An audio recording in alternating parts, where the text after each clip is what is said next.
Good morning.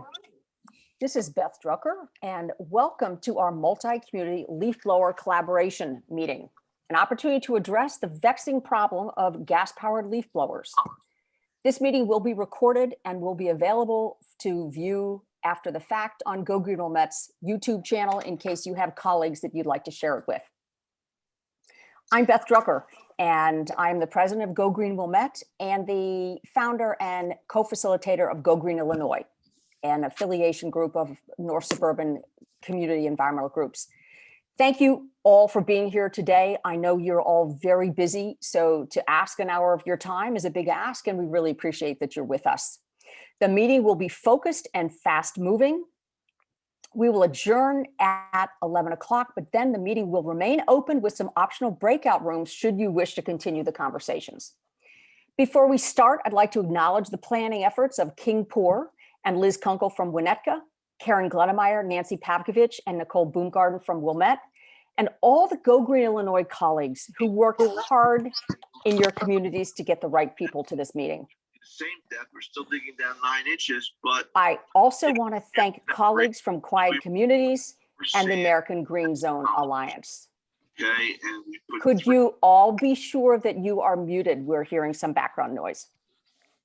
So, and Maria, you could pull down our graphic that Wilmette created into yard signs. If anyone is interested in using that graphic, everything we've done is available for sharing. So we have over 80 people registered from 20 different communities and Niles Township. Many of you here are elected and appointed village officials, environmental commissioners, and staff. We have code enforcers, chiefs of police, park district superintendents, commissioners, and staff. And we have sustainability managers and fellows from many different communities. The rest of you are key advocates working on this issue in your community, and you also have a very important role to play. Some of you have been working on this issue for years, and some of you may not have given it much thought until recently, maybe until you got an invitation to come to this meeting. If you're at this meeting, your town is either one of the 6 suburbs in our area with a leaf blower ordinance, or your town is considering establishing one. Or at the very least, you want to learn what other communities are doing about leaf blowers, even if your community isn't doing it at all. Most of us are aware of the many problems associated with leaf blowers: noise pollution, gasoline and particulate air pollution, the fact that they burn fossil fuels and contribute to climate change, and the negative impact on insects, biodiversity, and soil health. Now is the time to address this issue. With many of us working and schooling from home due to COVID, the complaints about leaf blowers have increased sharply. People are suddenly much more aware of the nonstop roar of leaf blowers all around them all season long. We are seeing the rapid electrification of the car industry. There is little doubt that the auto industry or the lawn care industry will follow suit. We're at a tipping point. The change is inevitable. Our job is to move the needle faster in our communities and by working together in our North and Northwest suburban Chicagoland region. So why work together on this? We believe that collaboration amongst neighboring suburbs working together towards consistent ordinances and effective and fair enforcement will result in very real change sooner than if we worked alone. When lawn care companies know that there are similar enforced restrictions in every suburb they work in, they will begin to comply. So the purpose of this meeting is to address the problem of gas-powered leaf blowers, comparing ordinances and enforcement options. We'll learn from our neighboring communities how to establish an ordinance or strengthen the one you have. We'll hear about the best ways to enforce ordinances based on how this is being addressed in other communities. We'll compare efforts to educate residents about the problems with leaf blowers and talk about enlisting the cooperation of lawn care companies that operate across our suburban region. And we'll talk about how to change the suburban lawn care mindset to redefine what constitutes a well-maintained yard so that customers will no longer demand the blown clean look that they have come to expect of their lawn care company. We hope this meeting will give all of you the information and the ideas you need to develop a clear plan for your community. So our 1-hour meeting is going to be divided into 3 parts. We'll start with a 5-minute segment featuring 2 national organizations leading the way on research about leaf blowers and the adoption of cleaner, quieter, smart solutions. Quiet Communities, and the American Green Zone Alliance. That segment will include a Q&A on the issues they cover. Then we'll have a 20-minute segment with brief reports from 6 communities that are actively engaged in this issue, so you can learn what other communities are doing. That will be followed by a 20-minute Q&A segment and collaborative discussion on ordinances, enforcement, and education. Then we'll conclude with a brief discussion on what next steps your community could take to make progress, because that is where the real work has to be done, back in your community. And we'll ask if you want a multi-community follow-up meeting in 4 to 6 weeks. The conversations will then continue if you wish to stick around after 11 a.m. with breakout rooms if requested. So as a reminder, use the speaker view and please stay muted. Use the chat feature for any questions and to indicate if you'd like a chance to speak. Again, there's not going to be enough time for everyone. No one will get as much time as they deserve. We're going to be doing this short, focused, and quickly. My job is to help everyone keep to our tight schedule so we can adjourn at 11 a.m. So I'd like to introduce now Dan Mabe of the AGZA, American Green Zone Alliance, and Jamie Banks of Quiet Communities. They'll be getting their screens ready to share. AGZA is the leader of low-impact noise land care solutions. Go Green Will Met has hosted 2 land care workshops for the trade. So we know that Dan has far more information to share than time allows at this meeting. Please keep in mind that Dan and AGZA work with communities, townships, and park districts all over the country, and they'd be happy to work with your town. Quiet Communities is an organization dedicated to helping communities reduce health and environmental harm from noise and pollution. Their specialty is making community change happen. And with that, well, I'm going to turn it over to Dan, who is just about ready to go full screen. There, thank you very much. Dan Mabe from the American Green Zone Alliance. Yeah, thank you, Beth. We'll stay on schedule for sure. Very honored to be here. I want to just say a quick hello to the Go Green Wilmette team and Senator Fine, if she's present. Okay, so AGZA, American Green Zone Alliance, we're a group of landscape professionals, mechanical and electrical engineers, community activists, and our mission is to lower the impact of the grounds maintenance industry to cleaner and quieter technologies. Here's a few examples of how we do this. One is our AGZA Green Zone certification, that's property transition, have a couple of examples of those. And then our Service Pro certification, where we embrace, engage the workforce that is being asked to transition and helping them facilitate to profitable and efficiently operational businesses. Okay, so of course, how did we get here? Regulations, bans, restrictions, enforcement. There's over 200 and counting. If you are a private company or an institution present here today, this speaks volumes. It's not going away. There are issues. I come from the gas industry. I know firsthand what the issues are. Here's just an infographic that kind of breaks it down. You have on the left the source of pollution, that 2-stroke gas leaf blower, and then the pollutants. Let's take a look at the impacts. All right, they're going to be many. They're going to be personal to workers, personal to the communities, and then on the more macro level on a planetary impact. Not just noise and emissions, everybody. Cradle to grave cycle life maintenance of small gas engines, this is what it produces. We estimate conservatively that one worker can generate 50 pieces of solid and toxic waste that ends up in landfills just by maintaining small gas engines. And this has to be recognized once and for all. What this does to the workforce that beautifies our properties. Definitely there's health risks. I can tell you from my personal account, a study was done where they hooked up hygienic sensors to workers, fairwarning.org, go to it. It's alarming what the workers are exposed to. Trust me, if they knew, they would probably want to make that shift a lot sooner as well. Environmental and income equality. Let's just really recognize that the grounds maintenance industry is responsible for immense wealth growth and retention in property management and real estate industries. And usually they are the least funded institutionally, and the wages are traditionally lower than a lot of other occupations. So we need to really look at that as well in the entire picture. Here's some solutions. These are examples of what AGSA is doing in communities. This is an example of our Green Zone certification program. This is City of South Pasadena. We started with one of their parks. We worked with their vendor, their Public Works. The certification basically, it enforces all routine maintenance is done with people-powered and battery electric tools. And that's for routine maintenance. And the routine maintenance accounts for over 90% of the impacts from their grounds maintenance operations. Once we finished this park, we were able to make an action plan and finish the entire city within 9 months. Just to let you guys know, this was not for show, it is for dough. Any vendor that wants to do business with this municipality needs to go AGSA or equivalent certification and training, and they need to adhere to the standard of the certification we accomplished with them.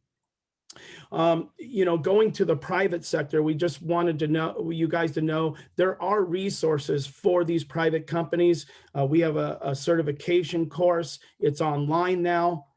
And we really are transforming the industry by setting the example with all of these certifications, one at a time. We're able to showcase these and show communities and the gas industry what's being accomplished. This is a company called Suntech out of Florida.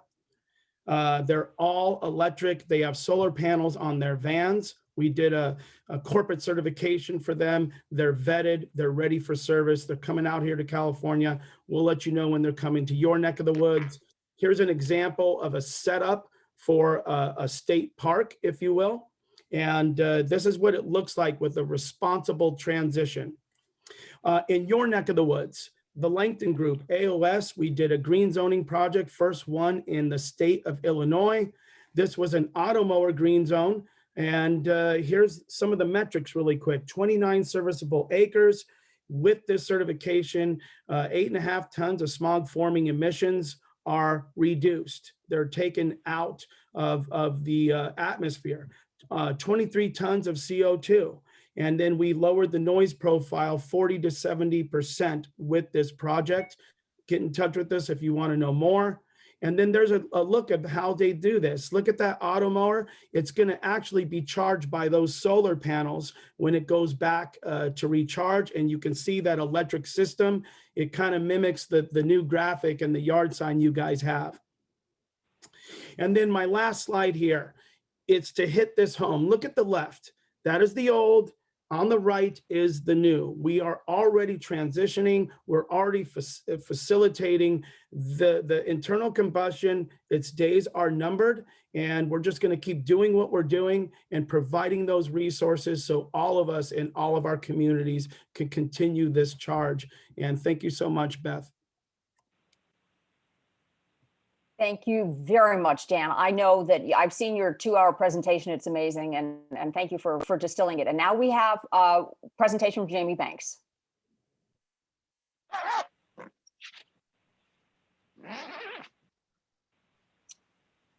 Jamie Banks is with Quiet Community, an organization that works nationally to try to help groups like ours move ahead with reducing noise pollution. Hi, everybody. I'm going to try and move through quickly. I'm not going to dwell on these slides because I know we're short of time, but we're a national nonprofit organization. My background is in as a healthcare scientist and an environmental and policy person. So we have a number of programs. We work closely with AGSA on education, training, and solutions. I just want to say there's a big picture view here, as Dan indicated. Leaf blowers might be the most egregious, but there's a whole set of gas equipment that we really want to, in the end, move away from fossil fuels. 2-stroke is definitely more polluting. 4-stroke is cleaner. There's still the issue of very high noise levels. And as Dan mentioned, lots of impacts here, not only the health issues, which you know a lot about, but environmental issues. We really think that, while regulation can be a push, there also needs to be incentives. Some of that is a technology pull, but this equipment is more expensive. Any incentives that could be provided by localities, states, manufacturers are going to help move this more quickly in the right direction. So what are we talking about with the leaf blower? It really is the most egregious machine. Its use is often ubiquitous in our neighborhoods, around schools and parks. They're used out of compliance with industry recommendations, for instance, more than one at a time. They have a loud penetrating noise, constantly throttled up and down, and it's hard to get away from. You cannot sit in your home and get away from that sound. So I'm going to focus on the noise for a moment. These graphs show leading commercial backpack blowers and the levels of noise at the ear of the operator in red at the top here, and then at 50 feet, which is the industry standard for the noise ratings. These levels are far above occupational standards for the operator, and they're far above levels that are deemed safe by EPA and the World Health Organization for the public at 50 feet. When we think of noise, we immediately think of hearing, but there are also systemic effects on our bodies, and these are mediated by the stress response. When you hear loud or constant noise, your body goes into stress mode. There's a whole physiological cascade that happens that ends up with disease like heart disease, blood vessel damage, stroke, and so forth. So it's beyond hearing. There are certain populations vulnerable to these effects, certainly the workers first and foremost that are exposed day to day, but also children, seniors, pets, veterans with PTSD, people with sensory processing disorders, autism, and other neurological conditions. What is it about this noise? This is the result of a study. A couple of studies that we did is published in the peer review literature. What they both found is that gas engine noise is distinct from battery electric blower noise. It's marked by a powerful low frequency noise component, which allows that noise to travel over much longer distances than with battery electric and readily penetrate into windows and structures. It's a vibrational component, and that's why you hear this in your homes and cannot get away from it. Now, interestingly, this low frequency component is what makes it even more hazardous to our health. And in terms of safe levels, it's recommended that noise with strong low frequency components have reduced thresholds because of that exacerbated health effects. Taking this to the next level with those findings, we said, what does this really mean in terms of how gas blower or battery electric blower affect neighborhoods? Now, this is an example of more of an urban neighborhood that is densely populated. We did this in combination with a group out of Washington, DC, that was able to raise funds in order for us to do this study. So what you see on the left is battery electric blowers. In pink is the number of homes that would be affected by harmful levels of noise as defined by EPA and World Health over 55 decibels. So here, depending on which battery blower, it's 1 to 6 homes. On the side of the gas blowers, it is 23 to 91 homes in this neighborhood because of that distance that low frequency component allows the noise to travel over. Jamie, you have one more minute to finish up, okay? Okay, I'm Thank just you. about done. All right. The very interesting comparison here is that even when you have a battery and a gas blower rated the same, 65 decibels at 50 feet, you're still going to have many more homes affected by that gas blower noise because of the difference in the frequency spectrum. So you can see here, it's 6 homes, here it's 23 homes. And I believe, Beth, that's it. Oh, okay, Jamie, thank you so much. So, Marias, just want to, Alison Winslow will be our first speaker in the next segment. So Alison, you can just be prepared. To keep to the schedule, we are going to skip the 5-minute Q&A because we're already at 10:20 and we need to move ahead with our community reports. Thank you so much to Dan and to Jamie. The science is so clear, and I know that you both could have, told us way more about why we should transition away from these machines. Thank you very much. If you will stick around, I'm sure there will be questions for you during our general Q&A at the end of the hour. Just want to mention that now we're going to move right into the community reports.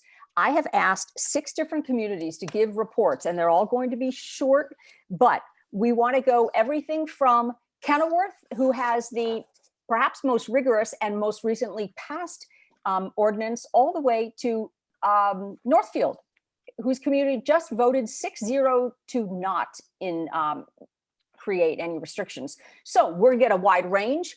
And so with that, we're going to start with Alison Winslow. She is a trustee of Kenilworth. Congratulations on your new ordinance. And what would you like to share with us about that? Okay, great. thank you. First of all, Beth, thank you very much for organizing this really important event. Great opportunity for everybody to share information on what's been done and what we're looking at going forward. Kenilworth as a community for the last 6 to 8 years has been very focused on a broad range of environmentally positive initiatives, everything from implementing our green street stormwater management. We have restrictions on development on street slopes. And then over the last year, as you mentioned, we did pass a relatively strict ordinance around leaf blowers. Just a little background on it.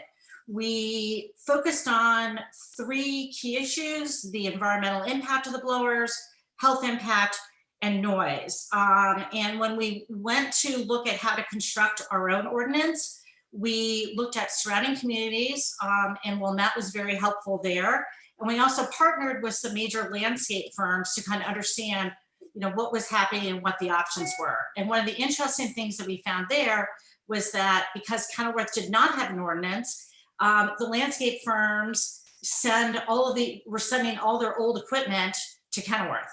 So we were getting, even that much more pollution, et cetera.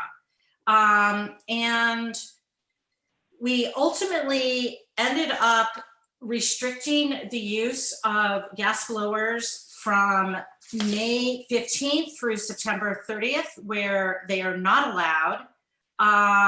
And then during spring cleanup, fall cleanup, where we are allowing them, one of the important restrictions we included is that the decibel level cannot exceed 75 decibels. So again, we're trying to get the most current equipment that's out there, with gas. And then the other important point I want to mention is that we did make a decision not to exempt the village or the park district so that they are also required to use electric equipment during the spring, summer, and early fall months.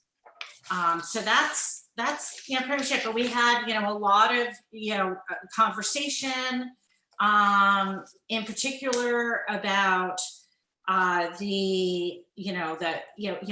we can take this as a launching pad for also then potentially looking at other equipment such as snow blowers, etc.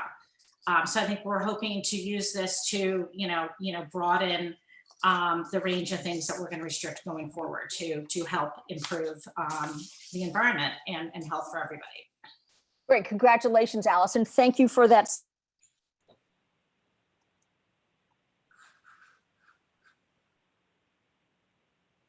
Beth, I think you're on mute. I'm so sorry. I thought I unmuted myself. I usually do that the opposite way. I'd like to introduce our next 2 speakers. We'll be speaking about the ordinance in Evanston. We have Kumar Jensen. Evanston has a Chief Sustainability and Resiliency Officer, and that is Kumar Jensen. And we also have Alderwoman Eleanor Revelle, who's been one of the leading environmental activists in Evanston for many years. So with that, I believe Eleanor is going to start off. Yes, thanks. Yeah, well, thank you, Beth. And it's great to be part of this really wonderful program. So Evanston already has a seasonal blower ban for gas-powered leaf blowers, allowing the leaf blowers technically only in the spring cleanup and fall cleanup months. But in April of 2019, I made a reference to the Environment Board to look at how we could take steps towards a year-round blower ban. So the Environment Board has been doing really great research and making recommendations to us. They first started by identifying several complications to going ahead with a year-round ban. One was a question about the availability of alternative equipment. Electric blowers, as we know, need frequent recharging, and they are noisy as well. Secondly, if the environmental benefits of electric blowers depends on what your electric supply is, whether it's from renewable energy or not. Third, enforcement. We're already not doing a very good job of enforcement of our seasonal ban. And if we had a year-round ban, how are we going to handle enforcement there? There's an equity question. Some of the smaller landscaping operators would have some financial difficulties in acquiring the cleaner equipment.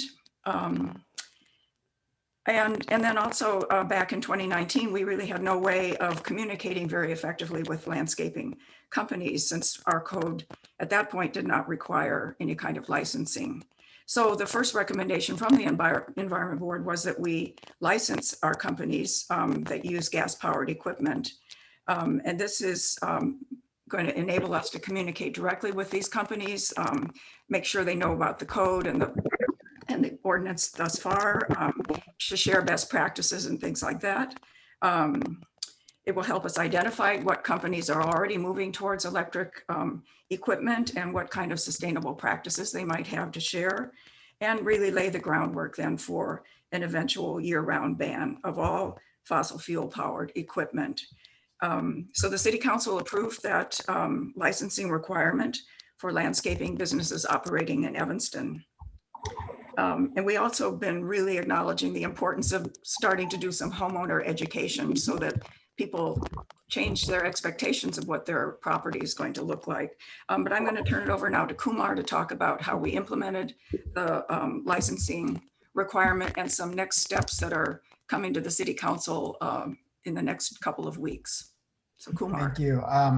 So I will be just focusing really on the next steps and what staff are looking at right now. So we have the registration process is up and running. We do have some new requirements there. So any landscape contractor operating in Evanston now has to comply with those requirements.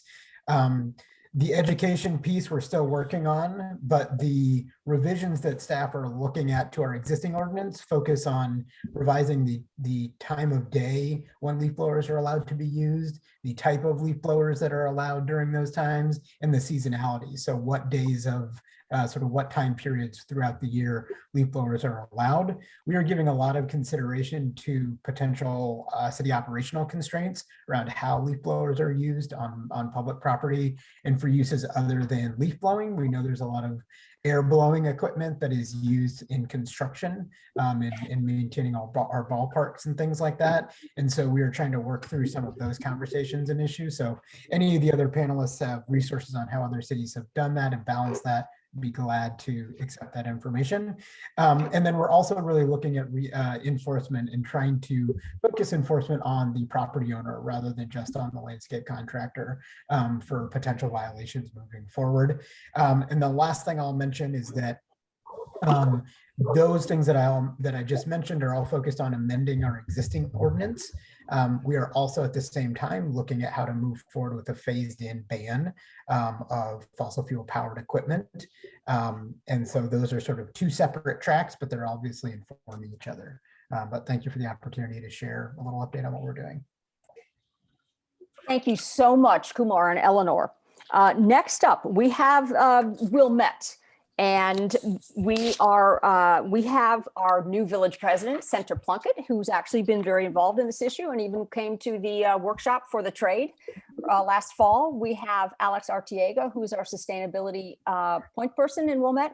And most importantly, we have Ted Blumenthal. He is actually the code enforcer in Wilmette. And so he is in the front line of trying to get our ordinance enforced. So I'm not sure what order they're going to speak, but thank you very much to the Wilmette team. We might also have Julie Wolf, but Wilmette, whoever's going to speak, just start speaking, and Maria will spotlight you. Thank you. It's me, I guess. So thank you for having me. Excited about this. So Wilmette obviously has our seasonal ban, and we are taking a proactive approach to enforcement this summer. Wilmette is hiring a code enforcement officer just for leaf blowers. It's been very difficult in the past. If there's been a complaint about a leaf blower and someone calls, and by the time the code enforcement officer gets there or the police officer gets there, they've already moved on.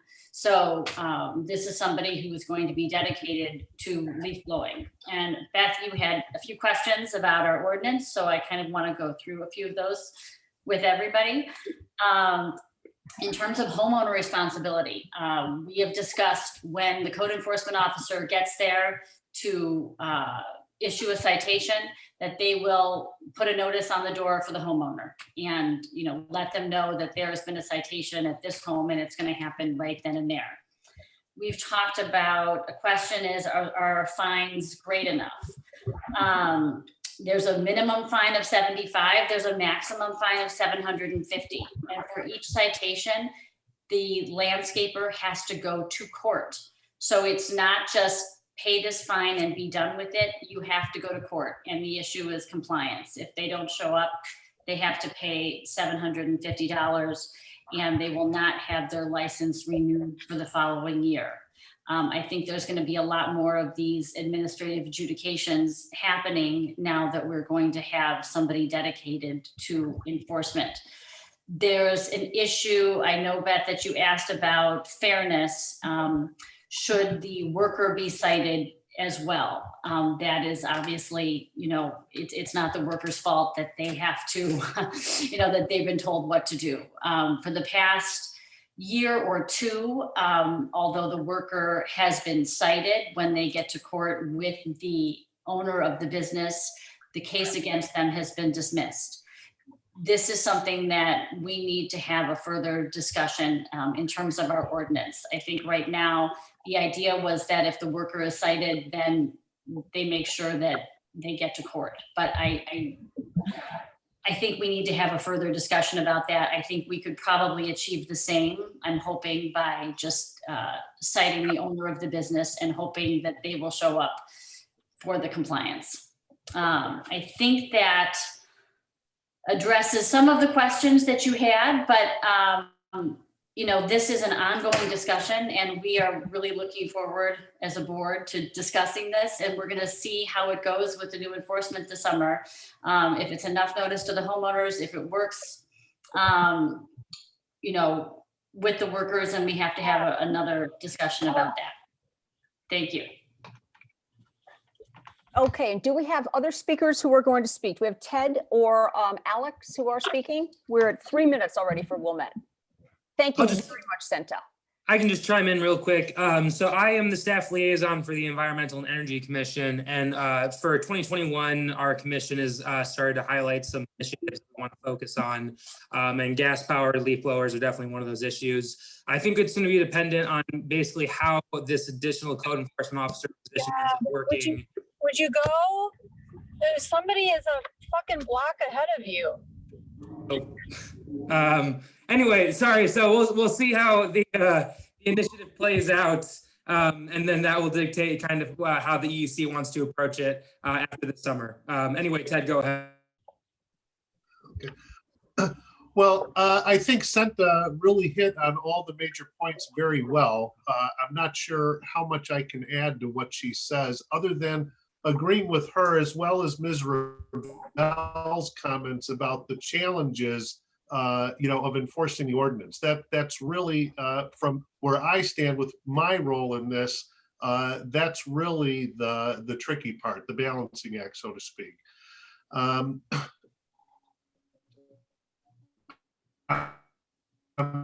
very to this question by the hiring of an additional code enforcement officer whose responsibilities will be solely driving around, listening for, the obvious sound of the leaf blowers and, being able to be out there and address it, right then and there.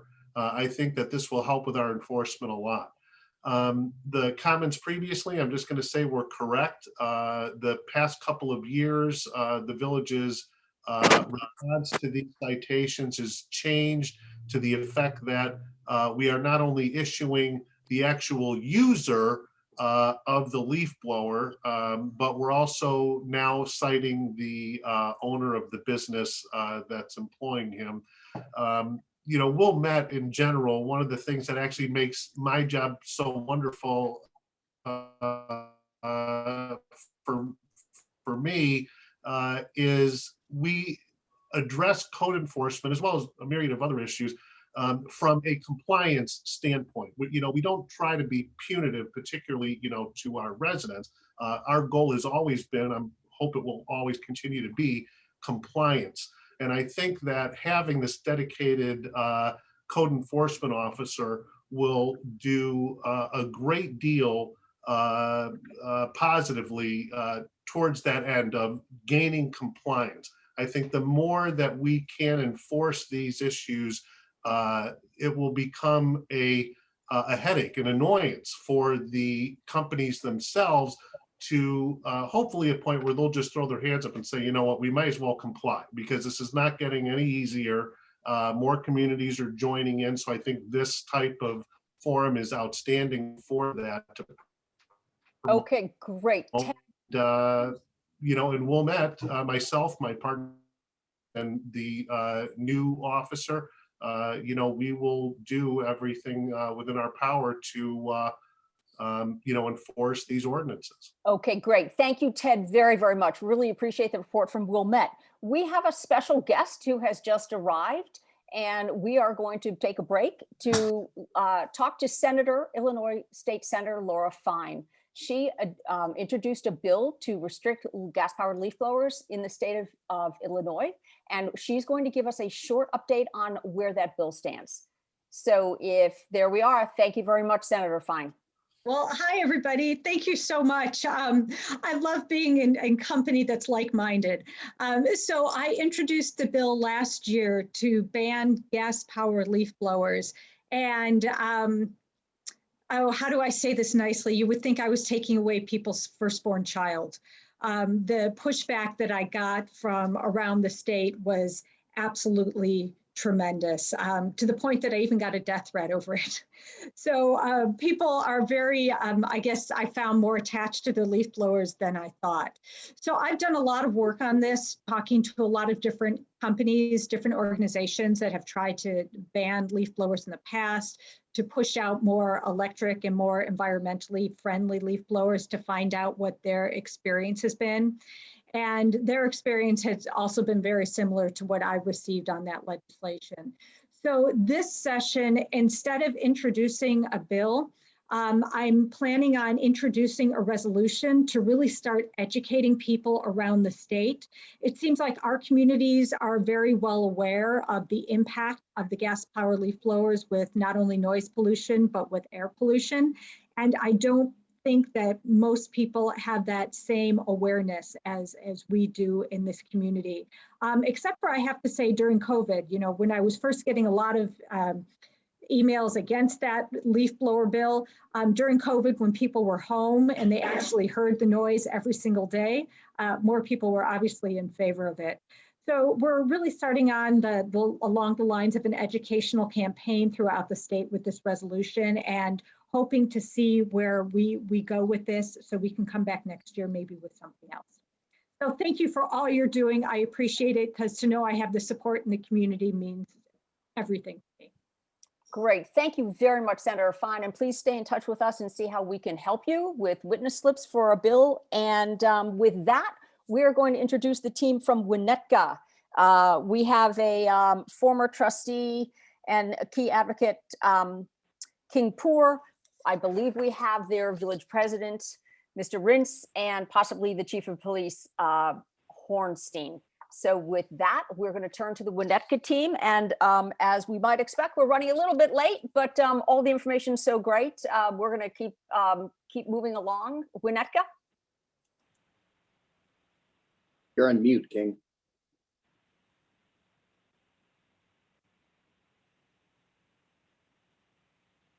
You're still muted, King. Okay, here we go. All right, that maybe have taken 20 seconds off. But anyway, I'm King Poor. I'm a former trustee of the Village of Winnetka, also one of the founding members of our Environmental Commission. And I want to recognize the Winnetka contingent here. We have our president, Chris Rintz, two trustees, Andy Kripe and Bob Dearborn. We have the chair of our Environmental Commission, Chuck Dowding, and our chief of police, Mark Hornstein. I thank all of them for being here. Now, Winnetka has an ordinance similar to the other ones. It runs from June 1st to September 30. We've had it for about 20 years. And here are two things we know about our ordinance. Most of the landscapers know about it, and most of the landscapers ignore it. So the question is, what do we do to make our ordinance more effective for the health of our community? And with that, we've focused on one idea in one word. Carrots, to take a cue from Jamie's presentation. And by carrots, I mean public education, because we've got the stick of law enforcement, and that's critical. But what I think has been missing over all these years is public education, helping our neighbors understand the very real public health risks and concerns with these blowers. I think the majority of people don't give it a lot of thought. And now is the time to help our neighbors be good neighbors by giving them the education to help this ordinance work the way it should. We have two ideas so far, and we're getting a wealth of other information with this program, which we're very grateful for. One is a village-wide mailer in the form of a large postcard that you see with political campaigns. We believe we can make the case against these blowers in one page, in something pithy with a good marketing approach to it, something like, for our health, for our hearing, obey the ban. And you can list three things on one page. If you get it in the mail, it'll start a conversation. It'll start our residents thinking about this in the way they haven't in the past. And we're also mindful that we need not just the mailing, we need to use our homepage, social media, and the like. But we strongly believe that the idea of helping our residents, who we believe want to do the right thing, but give them the education that they need to encourage their own landscapers to obey the ban. And this is like so many things in our country's history with public safety. Think of seatbelts, DUI, all that. It takes time to get the public educated. We've got the law enforcement, but we need the public education. We need the carrot of that public awareness. And as you can hear, there's a leaf blower going on right as I speak. Our second thought is what we call a pledge, and that is to have our village reach out to the 50 or so landscapers in our village and ask them to show leadership on this issue and pledge that they will obey the law. It sounds simple, but it could be a powerful way for them to engage their management, because right now we're giving tickets to the frontline workers. And so often the management of these companies, a lot of them are large organizations, it's just the cost of doing business, and they shrug off. And so I think we need to have the companies put their name on a piece of paper that says, we pledge to obey the law.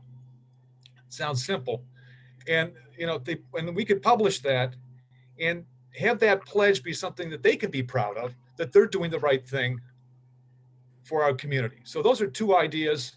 We look forward to having more discussion on this. And we really think this is a year we can make a difference to make these ordinances work and increase public education. Great. So thank you. so much, King.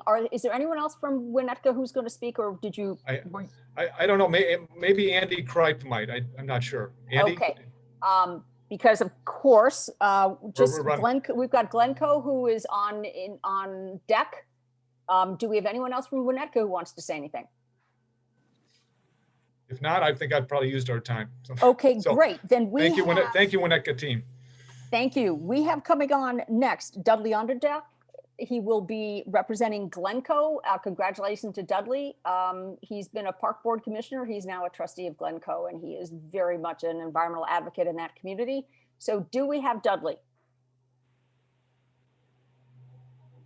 Can you hear me? Yes, thank you. Yes, okay. I didn't know I was going to be speaking, but I did want to refer to our code. It's kind of a bit unusual.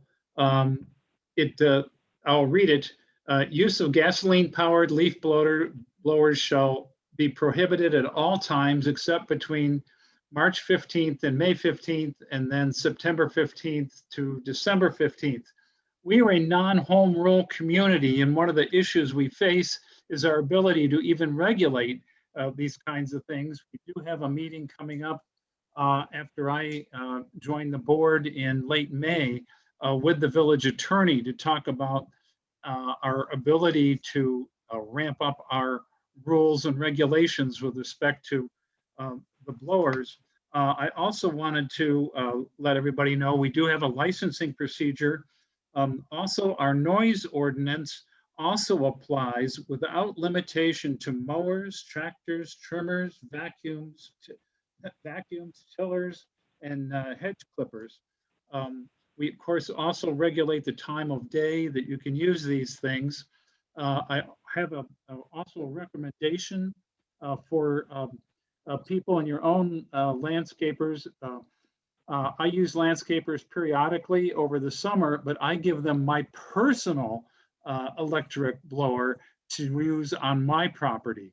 And that's one way to start that's probably not so difficult and something you can do right now as an individual.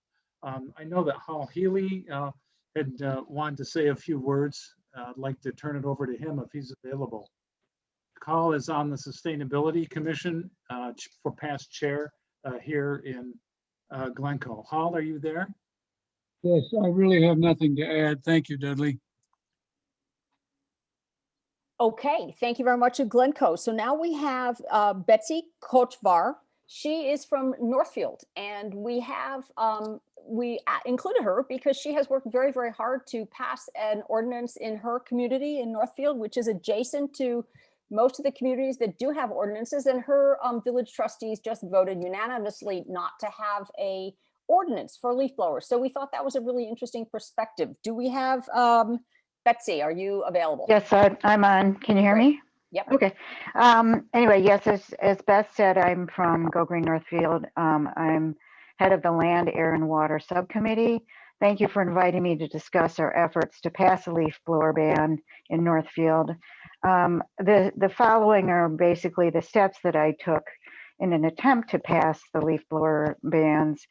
And I'm happy to share any of the materials with Go Green Wilmette. You can contact them if you're interested. First, I did an exhaustive research of gas leaf blowers and their negative effects. And with the help of my subcommittee, I wrote a 2-page letter to the president of Northfield, who the past president at this time, introducing the concept of a ban and an ordinance similar to the one in Wilmette. And I did exhaustive research online on the topic, and I included in the letter endnotes referencing the research sources, which thank you, Jamie, for being here. I'm excited to meet you, sort of, because I referenced a lot of your work with quiet communities. And I introduced the proposed ordinance at the online committee of the whole board meeting in February and completed it in the March meeting because the February meeting was unfortunately cut short. But it gave me an advantage because I heard some of the trustees' concerns and I was able to address them in March, and I composed a short Zoom PowerPoint presentation to try and answer some of their questions about it. I also contacted the trustees individually as recommended by King Poor. I talked to them by phone and listened to their concerns. I also created an online petition and shared it on social media and with one of our garden clubs. And there were about 20 residents that signed it. And I also mentioned that at the committee of the whole meeting. Unfortunately, the trustees voted down the ordinance proposal, citing most of which was already discussed by Quiet Communities and AGSA. And the trustees were concerned about government overreach, especially in light of all the calls, emails, et cetera, that they received from residents before the March meeting. They said that the battery life of electric equipment was too short and the landscaping companies would have to charge their equipment by running their trucks. I mentioned that contractors plug in their power tools when they're working at a house, so why not allow them to do the same? I love the solar idea of charging them. Landscapers also claimed via trustees that they would have to raise their prices by over 50% to pay for new equipment, which would put some landscapers out of business or make hiring landscapers cost prohibitive for residents that are on fixed income. And that's despite the lowered cost of operating and maintaining battery operated equipment in the long run. There were concerns about the ordinance enforcement by village staffers, as they're already stretched due to the COVID budget impacts. There were also concerns about the environmental impact of the production of the new equipment and the batteries, but I did explain that there are companies that are recycling batteries. There's one opening in New York State in 2022 that will recover not only lithium, but cobalt, nickel, and other elements using zero wastewater and zero emissions processes. So in the end, I use my efforts as a starting point for educating others about the problems with gas-powered leaf blowers, and I introduced the idea that cleaning everything off your lawn and your yard is not only detrimental to those using the gas leaf blowers and to those nearby, but it's also harmful to the health of all of the seen and many unseen healthy biomes living in your yard.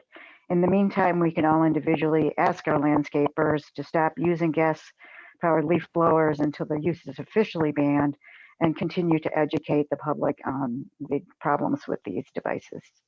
Thank you. Thank you, Betsy, very much. And thanks for all of your work. I would say, never take the first no as the final no. I'm sure that all of our communities will have ordinances at some point. So with that, we're just finished with our community reports, and they brought up a lot of issues, I'm sure. We haven't yet had a chance to have any Q&A yet. So we are going to move into that. And I think realistically, there's so many good questions. We're going to extend to 11:15, even though I promised you a 1-hour meeting. Some of the topics that we might want to talk about in the Q&A.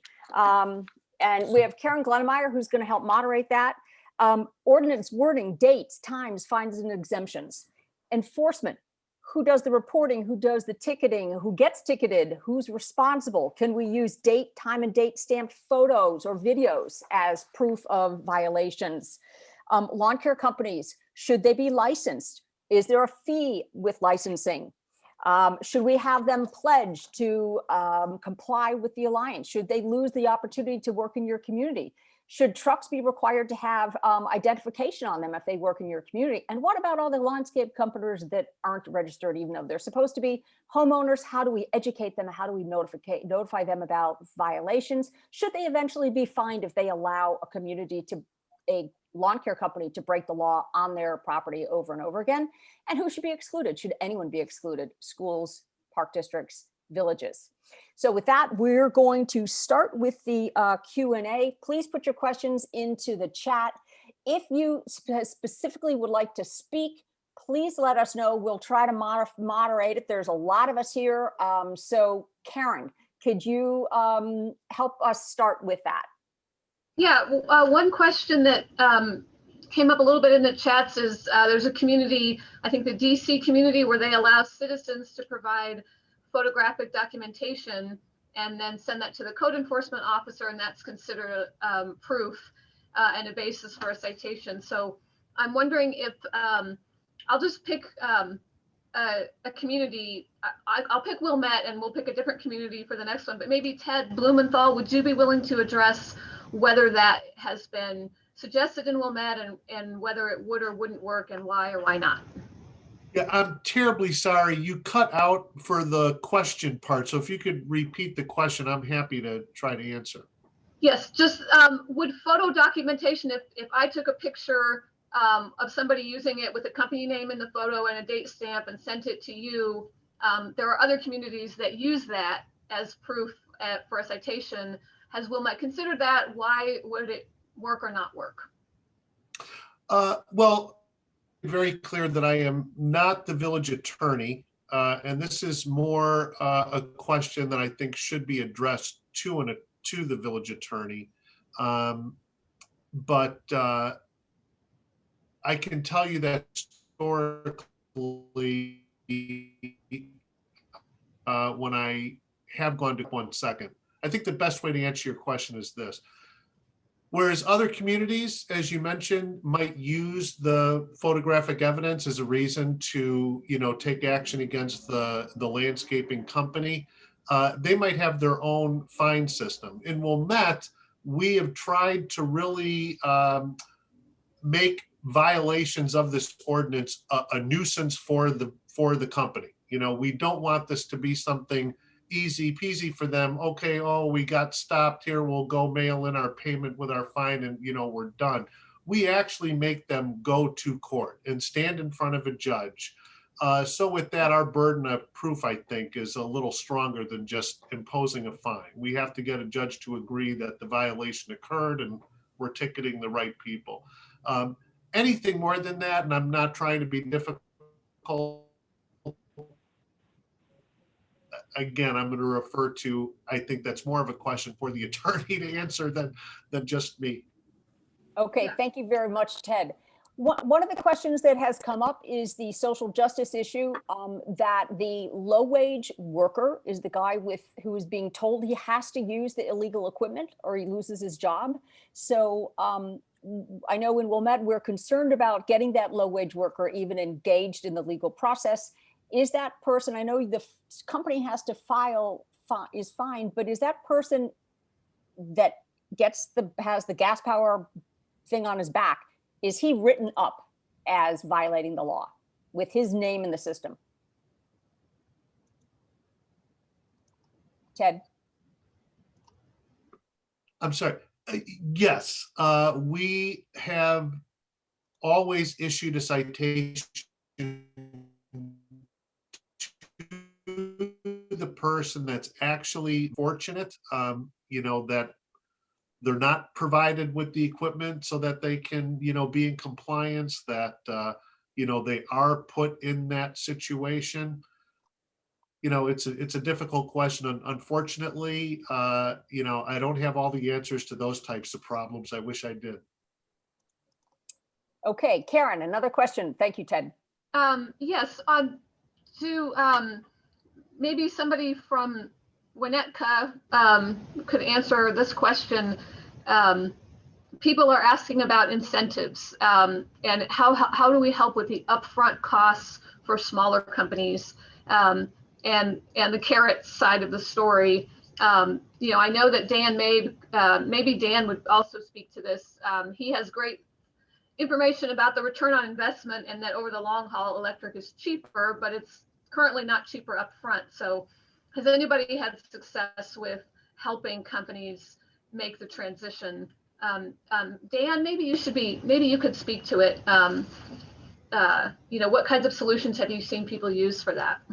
Okay, I'm going to interrupt before Dan speaks. It is 11 o'clock, and even though I asked all of you for a 1-hour meeting, there are so many questions and so much to talk about. We're going to extend for another 15 minutes. If any of you have to sign off, please feel free to, but we are going to continue with the Q&A for a bit.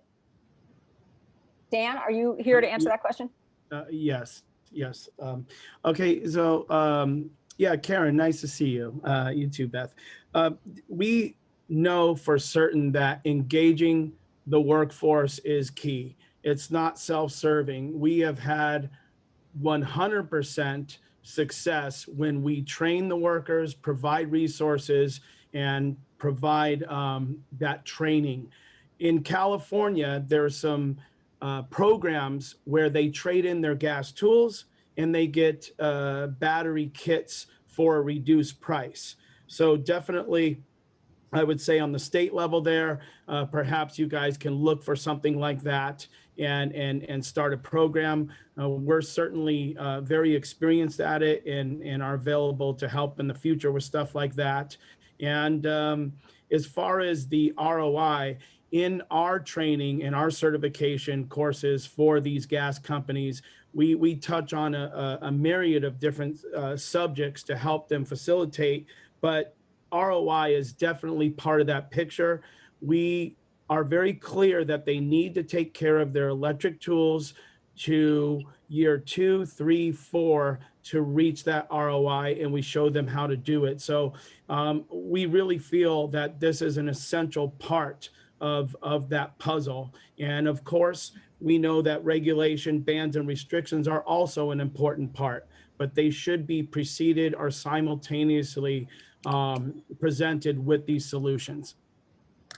Thanks, Dan. Is there any staff or officials from a community that has used incentives or subsidies successfully that would want to share their experience with that?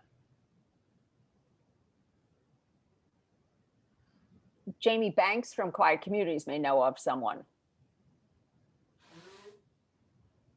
Yeah, Dan was talking about the return on investment, the fact that the electric blowers, in fact, do cost more money up front, but the if they're cared for properly, the maintenance costs and the fuel costs is far less than the gas-powered leaf blowers.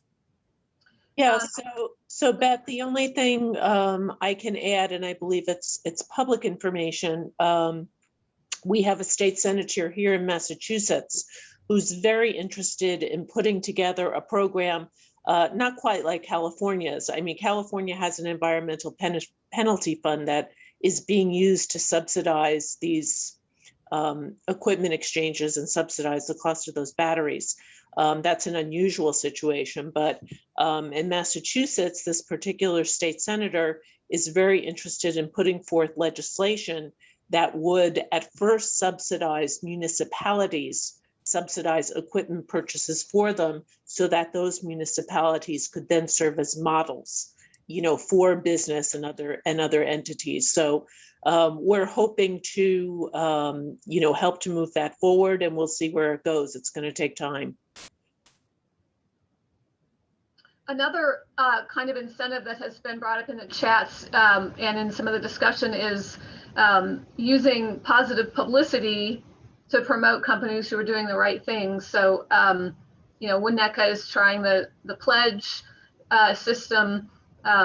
It's hard because I know villages are not allowed to, and nor should they, like actively promote one company over another. But if anybody else has other thoughts on ways to objectively provide helpful information to homeowners, that might be useful to share. Yeah, go ahead, Rita. Can you hear me? Yes. Okay, hi.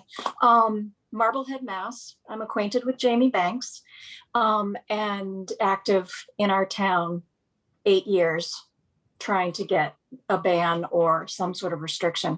I'm also a landlady and I have 6 properties plus our own home.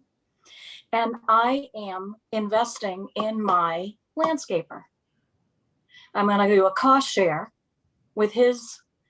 I'm going to introduce an electric leaf blower with Dan Mabe's help, hopefully, or Jamie's, to kind of do an exchange where he will use this, in our case, just in the fall, where I believe that's the only time they're necessary.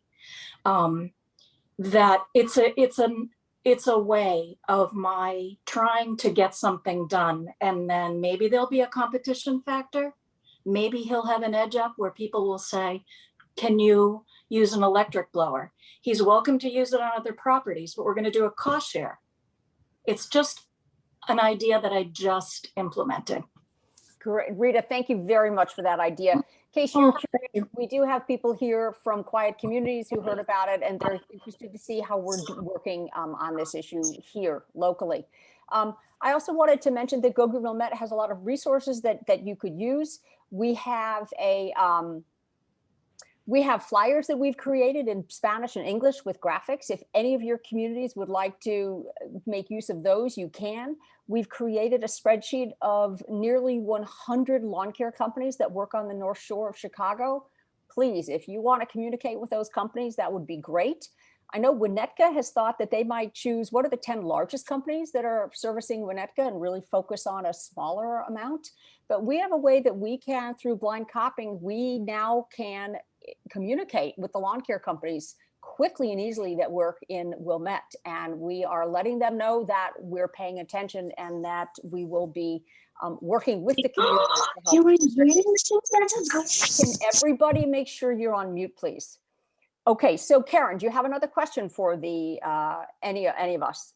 I think those sort of cover the general the questions that have been out there. So I'm not seeing any other burning ones. If somebody has, please put it in the chat right away, and we'll talk about it. But it would be everybody. One thing everybody is asking is, can we share? So anybody like King Poor, you were talking about Winnetka's flyer that you're putting together. We would all love to. That's a great idea, you know. So, you know, Beth, I'm sure you'll be thinking after this about how to make sure we all stay connected. But everybody, please share your resources. Yeah, and I should. This is King. I should be quick to add. I'm no longer a trustee. I'm a former trustee, and I don't want to get too far ahead of my colleagues. These are ideas we've been discussing. None of this is been approved as policy or in any kind of ordinance yet, but it's part of a discussion we've been having. Great. Thank you. One quick question for Senator Fine, if she's still here. I don't know if she is, but the EPA has an environmental preferred products and providers list. Is that, I'm not sure if that is a thing or we want it to be a thing. If Senator Fine's not here, maybe Julie, who asked the question, could address that. Okay, it sounds like she's gone. Jamie Banks would like to say something. Thanks, Karen. I just put something in the chat. I just wanted to comment on what Rita said. And this is something that we're hearing more and more of, where neighbors get together within neighborhoods or HOAs or sometimes individual homeowners will purchase equipment for their landscapers to use on their properties, and thereby taking, you know, much of the burden, financial burden of that upfront cost away from the company, and at the same time, you know, giving those companies some experience and exposure to the equipment. Thank you. Another thing we can do is you can encourage your landscape company to use your own outdoor outlets to charge their equipment at your house. It costs almost nothing for you and really helps them out. Okay, so I hope you've had a chance. We are going to save the chat. So someone was mentioning a landscape company in Bartlett that's using electric charging and solar power. I wanted to mention that Greenwise has already 15 electric leaf blowers, and they plan to be investing in more this spring so that every single crew they have has them. And a local large lawn care company, Chalet, is very invested. They are purchasing more electric blowers and mowers this season. So Chalet, we do have an opportunity, each and every one of us that hires a lawn care company, to make sure you talk to them about complying with the ordinance if you have one. But if you live in a community with no ordinance, you can still ask them to use electric equipment on your yard. So it is 11. And so I think what I'll do is I'm just going to have some wrap up comments, and then we're not going to close the meeting. If anyone wants to hang around, you can. So today we have given all of you resources and contacts from all over the north and northwest suburbs. You know that Quiet Communities and the American Green Zone Alliance, they've done the research for you, and they're there to support your work toward a restriction. You know that commercial grade equipment exists and that AGSA would love to work with your community. And Go Green Wilmette has a spreadsheet of all the ordinances, both leaf and gas leaf blowers in the suburbs with links. We can make that available to you. If most of you already have that link, but if you want to find out what your community is doing or your neighbors are doing, we've already done the work assembling that. Maria Dabrowski did that. And we also have flyers and graphics. King Poor will share his graphic, I think, when it's done. So we're going to, this has been recorded. It is going to be posted to the Go Green Wilmette YouTube channel by tomorrow. Please feel free to share it with anyone from your community that wasn't able to make it that you think would benefit. And so the question is, someone said, are we going to have any kind of a follow-up meeting so that we can compare notes? And King Poor asked about that. So we will send an invitation to all of you for a follow-up meeting in 4 to 6 weeks. It would be shorter, no speakers, just a chance to ask some questions and do some follow-up. So yes, the chats will be saved as well. So I really want to thank all of you for coming. This was quite a powerhouse of people working hard on this issue. And I think if we share, collaborate, and keep moving ahead, we'll make some great progress. So with that, we're going to officially adjourn. But again, I'm not going to end the meeting. If there's 15 or 20 of you that want to hang out for another 15 minutes, feel free to, but we are officially adjourned. Thank you very much. Hey, thank you, Beth. Okay. Thanks, everybody. We're gonna go on gallery view to Steve. Thanks again to all of our speakers for all the contributors. You really helped people get a sense of what's happening nationally and also all over our suburbs. And especially good luck to those of you who are in suburbs that do not have leaf blower restrictions. You would really help us all out if you moved ahead so that we could have a more consistent approach to this challenge. All right, so we are officially adjourned, but anyone who wants to hang around can certainly do that. We had a maximum of about 84 people at this meeting from 20 different communities, plus our friends from quiet communities all over the nation and even Canada, I think. So for those of you who are left, there's 34 of us. Does anyone want to go into a breakout room to talk about specific issues, or did you want to have just a general conversation? I see a lot of people from Wilmette here. Let's see, we had some Skokie people here, which was exciting. People are really getting engaged in Skokie. Shara Haman and a new trustee, Jamie Johnson, who just won his first election. Does anyone want to go into a breakout room? And with this, I will stop the recording. Thank you. Well, I would.